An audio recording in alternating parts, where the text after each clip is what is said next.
มื้อนี้ข่อยจะมาอัปเดตเส้นทางและมาเล่าเรื่องราวที่เกิดขึ้นระหว่างทางให้ฟังน้ำกันกับทริป2เสี่ยวกับรถ2ล้อคู่ใจไปภูคูนถ้าหากเฮาเว้าถึงภูคูนเป็นอีกหนึ่งสถานที่ที่มีบรรยากาศดีเกือบตลอดทั้งปีโดยเฉพาะช่วงฤดูฝนที่เกี่ยมเข้าต้นฤดูหนาวแบบนี้เพราะจะมีเมฆหมอกปกคลุมและมีอากาศเย็นสบายเหมาะเลยกับการหนีความวุ่นวายมาพักผ่อนทิ่มสิ่งที่เฮ็ดให้จิตใจเมื่อยล้าไว้ข้างหลังแล้วมาพักชิลๆใช้ชีวิตแบบสโลว์ไลฟ์อยู่ที่นี่ภูคูนแขวงหลวงพระบางพวกเฮาเริ่มต้นทริปจากนครหลวงจันทร์พอได้ออกมาบ่พอเท่าไหร่ฝนก็เริ่มลงมาต้อนรับพวกเฮากันแล้วเส้นทางก็ดีพอไส้แต่ถ้าจะมาบ่แนะนำรถเก๋งหรือรถน้อยเด้อมีตกขุมแน่นอนอีต้นรถส่วนบ่ค่อยพากันซิ่งรถจักรคู่ใจมาปะทะฝนแบบคักๆเลย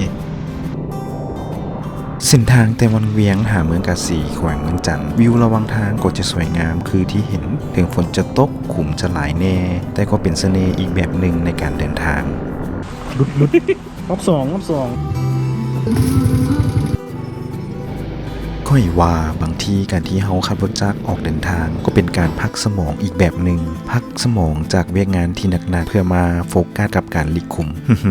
กับการจดจ่อกับการเดินทางเนาะที่เฮาบ่ฮู้เลยว่าข้างหน้าจะพบหยังอาจจะเป็นขุมอาจจะเป็นฝุ่นหรืออาจจะเป็นวิวข้างทางที่สวยงามสุกแป้งทอดของแท้ตากฝนแล้วก็มาตากแดดตากฝุ่น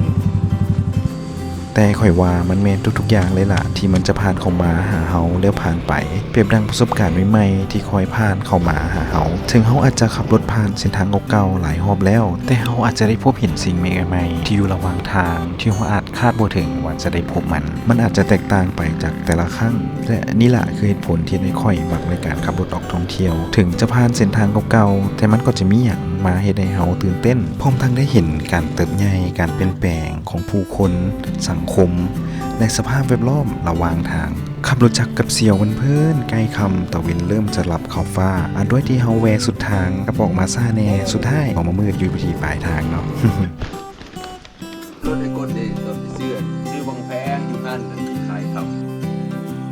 หลังจากที่พวกเขากางเต้นแล้วทิ้งที่ขาดบ่ได้ในการเติมพลังนั่นก็คือซินดาดแซ่บๆจากสุดเนาะมานี่จะได้กินก็ต้องได้สร้างมันไว้ก่อนเด้อในสถานที่ที่พวกเขามาพักกายพักใจนี่นั่นก็คือสวนสตรอเบอรี่ภูคูน